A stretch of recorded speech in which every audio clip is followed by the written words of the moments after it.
Serious হন, জীবনটার ব্যাপারে serious হন। জীবনটা কিন্তু হেলায় খেলার বিষয় না। একবার চলে গেলে, একবার মৌত হয়ে গেলে কান্নাকাটি কোটি কোটি বছর করলে আল্লাহ পাক আর দ্বিতীয়বার পৃথিবীতে ফিরাই দিবেন, দিবে? তো কি কারণে আমরা আমাদের সময়টাকে হেলায় নষ্ট করছি? সুযোগ আছে কোনো সুযোগ নাই। যেই কাজের পরকালীন কোনো ফায়দা নাই সেই কাজে আমি নাই। সোজা কথা বোঝেন? যেই কাজে পরকালের কোনো ফায়দা নাই সেখানে আমি নাই, এরকম আকীদা লাগবে। ইলম অর্জন করবেন কেন? পরকালের ফায়দা আছে তাই। নামাজ কেন পড়বেন? পরকালে ফায়দা আছে তাই। প্রেমের সম্পর্ক করবো না কেন? পরকালে ফায়দা নাই তাই। এই গান এই মিউজিক শুনবো না কেন? আমি পরকালে কোনো ফায়দা নাই তাই।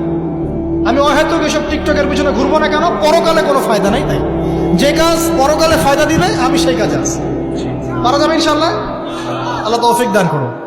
যুবক ভাইদেরকে আমি অনুরোধ করবো যে আপনাদের যৌবনটা আগামী মুসলিম উম্মার ভবিষ্যৎ। এই যে বলে না যে জাতির কাণ্ডারি হবে অমুক তমুক, কেউ জাতির কাণ্ডারি হতে পারবে না। জাতির কাণ্ডারি যদি হতে চায় তাহলে মুসলিম যুবকরাই হতে পারবে। যারা সারাদিন মাদকদ্রব্য সেবন করে এরা জাতিকে কিচ্ছু দিতে পারবে না। যারা সারাদিন হকি স্টিক নিয়ে ঘুরছে আর নির্মমভাবে মানুষকে মারছে এরা জীবনেও জাতিকে কিচ্ছু দিতে পারবে না। ফাসাদ সৃষ্টি করা ছাড়া কিচ্ছু করতে পারবে না।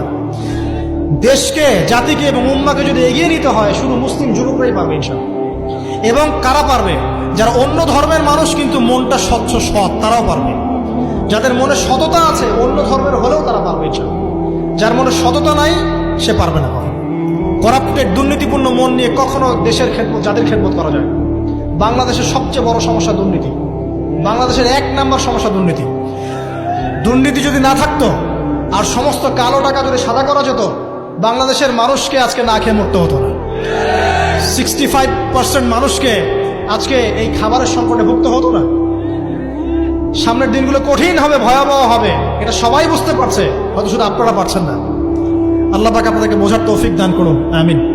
সামনে যান, নিজের জীবনকে কাজে লাগান, যৌবনকে কাজে লাগান, একটা হালাল রিজিক সার্চ করেন। অল্প রিজিকে সন্তুষ্ট হয়ে যান, উচ্চাভিলাষী হবেন না।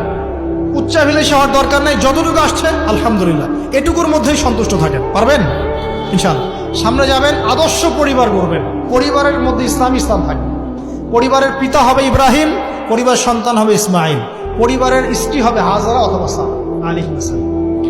দিনদার ছেলে নাই, বিয়ে নাই। দিনদার মেয়ে নাই, বিয়ে নাই। ওই যেটা আপনি মনে করছেন রূপ সৌন্দর্য হাবিজাবি কিচ্ছু থাকবে না ভাই, কিচ্ছু থাকবে না। 1 বছর 2 বছর পরে সব শেষ। দিনদার স্ত্রী পাবেন, চোখ বন্ধ করে বিয়ে করে ফেলবেন। আর দিনদার স্বামী পাবেন, বিয়ে করে ফেলবেন। আমার স্বামী কত বড় ব্যাংকের চাকরি করে, কত বড় ডিগ্রি, কত বড় সার্টিফিকেট, এটা পরের ইস্যু। আগের ইস্যু হচ্ছে আমার স্বামী নামাজ পড়ে কিনা, এই লোক আমার স্বামী হতে যাচ্ছে, এর দাঁড়িয়ে আছে কিনা, ইসলাম পালন করে কিনা, ইসলামের প্রতি ভালো ধারণা আছে কিনা, সে আমাকে পর্দায় রাখবে কিনা, এগুলো বড় জিনিস। পরিবার গড়বো ইসলামিক ভিত্তিতে। ইসলাম নাই, পরিবার নাই। এমনকি পরিবার গড়ার পরেও যদি দেখেন যে পরিবারের সদস্যদেরকে বোঝাতে আপনি ক্লান্ত হয়ে যাচ্ছেন, পরিবারের সদস্যদেরকে দিন বোঝাতে আপনি ক্লান্ত, কিছুতেই দিন বুঝতে চায় না, আপনি আসহাবুল কাহাফ হয়ে যান, তাও ভালো। বুঝেন নাই?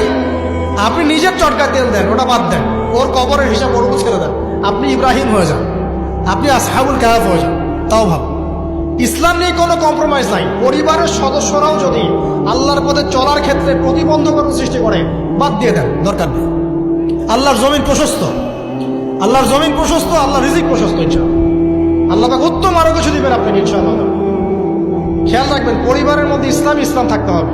এখানে কিন্তু আপনাকে কেউ বাধা দিবে না, এর কর্তা আপনি নিজেই। আল্লাহ পাক তৌফিক এনায়েত করুন, আমিন। পাশাপাশি সৎ কাজের আদেশ করেন, অসৎ কাজে নিষেধ করেন। মুসলিম উম্মার মধ্যে ঐক্যের চেষ্টা করেন, বিভক্তি সৃষ্টি করবেন।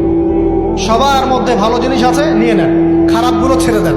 এমন কোনো সংগঠন বা দল বা জামা নাই যার 100%ই পরিশুদ্ধ, এমন কোনো নেই, কোথাও নেই।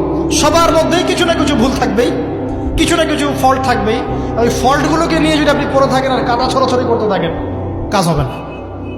এখন এই যুগটা সেই যুগ না। এটা কি সাহাবীদের যুগ যে চুল ছেঁড়া বিশ্লেষণ করতে হবে? এখন কি খেলাফা কায়েম আছে? সাহাবীদের যুগে খেলাফা কায়েম আছে, ইসলামিক অর্থনীতি কায়েম আছে, ইসলামিক রুলিংস চলছে। তখন সূক্ষ্ম বিষয় নিয়ে সাহাবীরা একে অপরের সাথে কনফ্লিক্টে যাচ্ছে। মত পার্থক্য হচ্ছে। আর এখন তো কিছুই নাই, এখন আপনি ওই ছোটখাটো বিষয় নিয়ে পড়ে আছেন, বড় বিষয়ের তো খোঁজ নাই এখন। আল্লাহ পাক আমাদেরকে বোঝার তৌফিক এনায়েত করুন, আমিন।